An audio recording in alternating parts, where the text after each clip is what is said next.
They say life has a way of surprising you when you least expect it. Sometimes those surprises happen on the quietest nights when you're just doing something simple, like offering someone a ride home. But what started as a kind gesture turned into a moment I still can't quite forget. A moment that made me question feelings I didn't even know I still had. Before I tell you everything, let me ask, where are you watching from? I always love to see the cities and towns these stories travel. T.O. And it's amazing to imagine each of you listening from your own corner of the world. It was late, around 10:30 in the evening, when the small gathering at my cousin Linda's house began to wind down. I hadn't planned on staying as long as I did, but the company was good, the conversations warm, and the laughter had felt like a long-lost comfort. I don't often go out these days. My life is quieter now at 58. But Linda had insisted, and I'm glad she did. It was one of those gatherings where you meet people you never expected to, and somehow they end up staying in your thoughts long after you leave. That's how I met Daniel. He wasn't family. He was a friend of Linda's oldest son, Peter. They had known each other since college, though I guess Daniel was a few years older than Peter. Tall, broad-shouldered, with an easy smile that softened his otherwise sharp features. He carried himself with a calm confidence that was, well, rare. When Linda introduced us earlier in the evening, we spoke briefly about nothing in particular, weather, travel, the traffic in town. But there was something about his voice, low and deliberate, that made me pay more attention than I meant to. By the time people began to leave, I noticed Daniel standing by the front door, phone in hand, tapping at the screen with a slight frown. I slipped on my coat, ready to say my goodbyes, when Linda mentioned that Daniel's car had been acting up earlier. She glanced at me with that look only cousins can give. Half suggestion, half insistence, and said, "You live near his neighborhood, don't you? Maybe you could give him a lift." I hesitated for just a second, not because I didn't want to, but because it had been years since I'd given anyone outside my family a ride home at night. Still, it was on my way, and Daniel gave a polite, appreciative smile. "Only if it's not too much trouble," he said, his voice carrying that same steady warmth. The night air was crisp as we stepped outside, our breaths turning into soft clouds under the dim glow of the street lamps. My car was parked a short walk away, and the sound of our footsteps on the quiet sidewalk was the only thing breaking the silence. I could feel him keeping pace beside me. Not too close, not too far, just right. Once inside the car, the world felt even quieter. I turned the key, and the soft hum of the engine filled the space. The dashboard lights cast a gentle glow over his face, highlighting the strong line of his jaw, and the faint smile tugging at the corner of his mouth.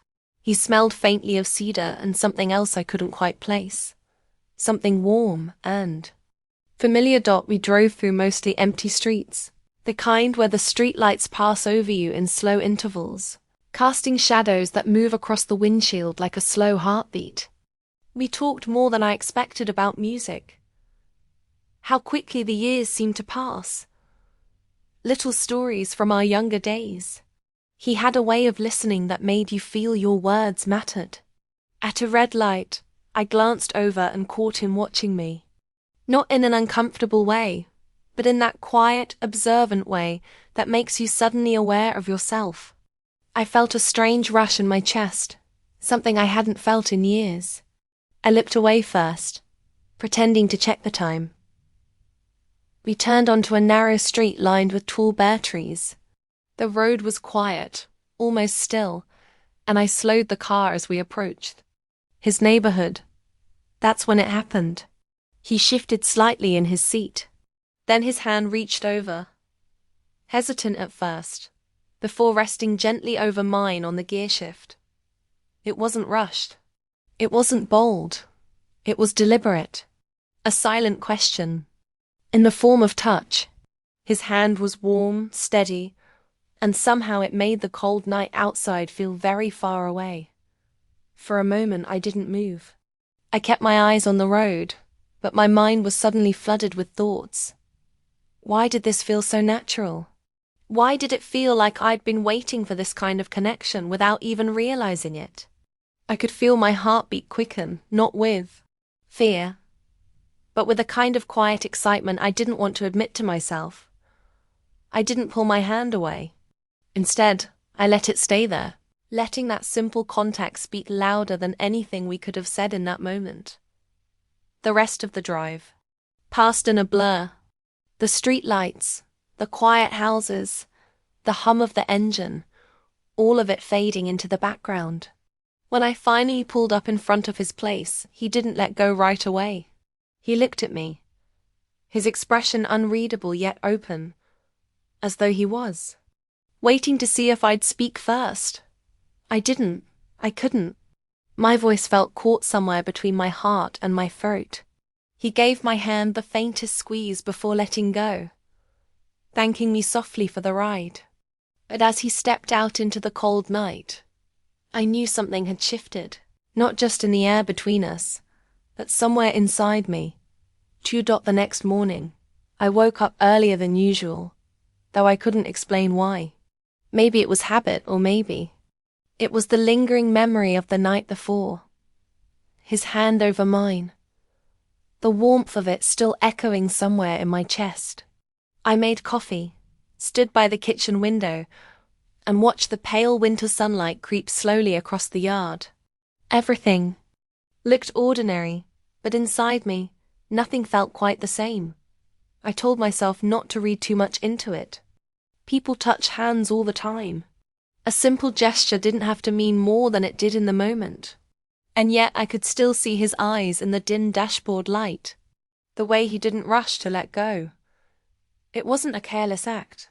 It had weight, and I felt that weight even now. By mid-morning I'd distracted myself with chores, laundry, tidying the living room, making a grocery list. But my mind kept drifting back. When my phone buzzed on the kitchen counter, I picked it up without thinking. It was a message from Linda. Daniel just texted me to thank you for the ride last night. Said you're easy to talk to. I stared at the screen a moment longer than necessary before typing a quick reply. Glad to help. He seems nice. I almost added more, but stopped myself. An hour later. Another buzz. This time it wasn't Linda. It was an unknown number.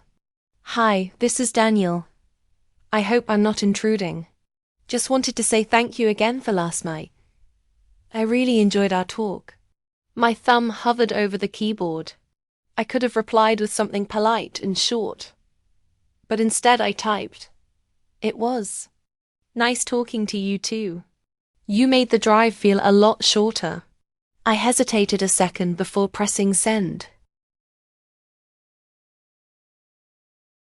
What followed wasn't a flurry of messages, but a slow, steady exchange over the day. A comment about the weather, a question about a book I'd mentioned, a small story about how his car still refused to start that morning, and how he'd taken the bus into town. It felt casual, harmless, but there was an undercurrent there, something warm, unspoken. By late afternoon, he asked, would it be okay if I stopped by tomorrow to bring you something? Just a small thank you. I didn't need anything from him. And I almost said no, but there was a part of me, maybe the part that had been sleeping for years, that wanted to see him again. Sure, I typed back, my heart tapping a little faster as I hit send. That evening, I told myself to keep it light, to remember that he was my cousin's friend, that this wasn't anything more than two people sharing a brief connection. But when I thought about the way he'd looked at me in the car, I knew I was lying to myself. The next day came with soft grey skies and the smell of rain in the air. Around 2:00 in the afternoon, I heard a knock at my door. When I opened it, there he was. Tall, shoulders slightly damp from the drizzle, holding a small paper bag in one hand. I brought you some pastries, he said. smiling in that calm, deliberate way of his. From that bakery you mentioned, I stepped aside to let him in, the warmth of the house closing around us. As he handed me the bag, our fingers brushed. Not an accident, not exactly intentional either, but enough to send that same flicker through me as the night in the car. We sat at the kitchen table, the rain tapping gently against the window, talking about everything and nothing. His voice filled the space easily, and I found myself laughing more than I had in a long time. There was no rush, no awkwardness, just an ease I didn't expect. At one point I reached for my mug, and so did he. Our hands touched again, and this time neither of us moved right away. His eyes met mine, steady and searching, and in that silent moment I knew. Whatever this was, it was going to change something in my life. The rain didn't let up that afternoon. It came down in a steady, unhurried rhythm, blurring the view outside my kitchen window and making the world beyond seem far away. Inside, though, the air felt warm, too warm almost, as Daniel leaned back in his chair, his hand still close enough to mine that I could feel the quiet pull of his presence. We talked about the small things at first, places we'd traveled, foods we loved, the way the town had changed over the years. But somewhere between refilling our mugs and finishing the last pastry, the conversation shifted. He asked about my life, not just the surface details, but the kind of questions people only ask when they genuinely want to know the answer. And I told him. I told him about the years after my divorce, how I'd focused so much on keeping my life steady that I'd stopped noticing how much I'd stopped living. I told him about my small routines, the quiet days, the occasional family gatherings that were nice, but never lingered in my memory. He listened without interrupting, his gaze steady, his expression open, like every word mattered. When I finally asked about him, he smiled faintly and said, "I guess I've been moving so much that I never stayed anywhere long enough to put down roots." He spoke about jobs in different cities, friends made and lost along the way, and the quiet loneliness of starting over more times than he cared to count. There was a pause then, the kind of pause that isn't empty. It's full of something, unspoken. His eyes held mine, and I felt the weight of it, like he was searching for something in me, or maybe offering something he didn't quite know how to put into words. A soft rumble of thunder rolled in the distance, and without thinking, I glanced at the clock. Nearly an hour had passed since he'd arrived, though it felt like minutes. "I should probably get going before it gets too late," he said, but there was no urgency in his voice. He didn't move right away, and neither did I. When he finally stood, I walked him to the door. The rain had eased into a light drizzle, the kind that makes the air smell fresh and clean. He stepped out onto the porch, then turned back to face me. "Thank you," he said, his tone softer now. "Not just for the ride the other night or today, but for making me feel like I could stop moving for a while." Something in my chest tightened at that. I didn't know what to say, so I simply nodded. My fingers curled loosely around the edge of the door. And then, before he stepped away, his hand reached for mine again, slow, deliberate, just like in the car. This time, though, it stayed there longer. His thumb brushed lightly against my skin, and the world seemed to go still. I could feel the warmth of him, the steadiness, the quiet promise in the way he held my hand. And even though the drizzle dampened the air, I felt nothing but warmth. When he finally let go, he didn't say goodbye right away. He just looked at me for a moment longer, like there was more he wanted to say, but couldn't. Not yet. I closed the door after he left, leaning against it for a moment as the faint sound of his footsteps faded down the path. My hand still tingled where he'd held it, and I realized I was smiling, just a little, but enough to feel it in my cheeks. That night, I lay in bed listening to the rain against the roof, my thoughts circling back to him again and again. Something was happening slowly, quietly, but undeniably. And for the first time in years, I found myself wondering where it might lead if I let it. The rain was gone by morning, leaving the air washed clean and cool. Sunlight streamed through my curtains in long golden streaks, and for a moment I just lay there, letting the warmth sink in. I didn't know if I would hear from Daniel that day, but the thought of him lingered, weaving into everything I did, making coffee, folding laundry, even the way I stood at the sink watching the light dance across the kitchen counter. It was almost noon when my phone buzzed. His name on the screen made my breath catch just a little. "Are you free this afternoon? I thought maybe we could take a walk. Fresh air after all that rain." I stared at the message, smiling without realizing it. My life had been built around quiet routines for so long that something as simple as an unexpected plan felt like an adventure. We met at the small park on the edge of town. The ground was still damp, and the leaves overhead dripped occasionally, but the paths were clear. He was already there when I arrived, hands in his jacket pockets, that same easy smile on his face. "I wasn't sure you'd say yes," he said, falling into step beside me as we started down the trail. "I wasn't sure either," I admitted, and he laughed softly. The park was nearly empty, just the sound of birdsong and the soft squish of our shoes against the path. We talked about the kind of things that don't come up in group settings. The music we listened to as teenagers, the people who had shaped us, the choices we'd made, and the ones we still wondered about. Every so often our hands would brush as we walked, and each time it sent that quiet ripple through me, the same one I'd felt in the car that first night. Halfway around the trail, we stopped at a small wooden bridge overlooking a stream. The water moved gently, catching the sunlight in flashes. He leaned against the railing, looking out, then glanced at me.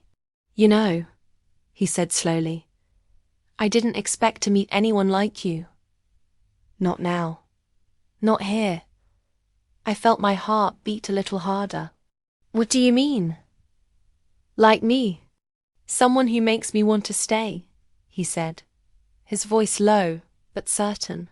The words hung between us, and for a moment I didn't know if I could trust my voice enough to respond. I had spent so many years convincing myself that those kinds of connections belonged to another time in my life. But standing there with him, I realized maybe I had been wrong. He reached for my hand again. No hesitation this time, and I let him. The warmth of his fingers curled around mine, steady and sure. We stood like that for a while, just watching the water, the quiet around us making the moment feel even more real. When we finally started walking again, neither of us let go. We talk less now, but it wasn't an uncomfortable silence. It was the kind that feels safe, like you don't need words to fill the space. Back at the parking lot, he stopped before we reached my car. "I don't know what this is yet," he said, "but I'd like to find out with you." There was no rush in his tone, no pressure, just honesty, and I realized I wanted that too. I squeezed his hand, meeting his eyes. Then, "Let's see where it goes." When we said goodbye, I watched him walk away, the sunlight catching in his hair. It wasn't a grand movie-like ending, just two people parting with the quiet certainty that they'd see each other again. Driving home, I felt lighter somehow, like a door had opened in a room I didn't even know had been closed for years. Whatever was ahead, I knew one thing for sure. Sometimes the most unexpected connections are the ones that remind you how alive you still